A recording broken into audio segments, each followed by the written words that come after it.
Hi friends, I am Tilak. You're watching Tech May Be Unique, and today we're going to see how to delete a sheet on your WPS spreadsheet mobile. So if you are new to this channel, make sure to click on subscribe and below. We just quickly move on to the video. So how to delete a sheet on your WPS spreadsheet mobile. So it's actually easy and simple. For an example, here I have more than 15 sheets, but I just need only a 5 sheet or 4 sheet. So I just want to delete the remaining sheet. So first, if I click on the sheet, that you just need to delete it.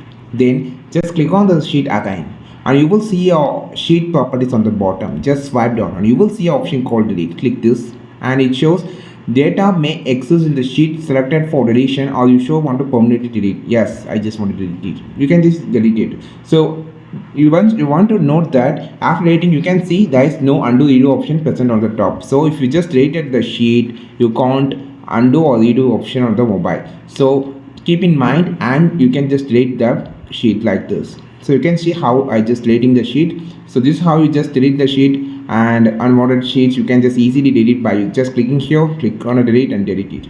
I think this video helped you a lot. Like this video, share this video, subscribe this channel. We will meet on next video with super valuable content. This is Tilak signing off from Tech May Be Unique. Have a wonderful day.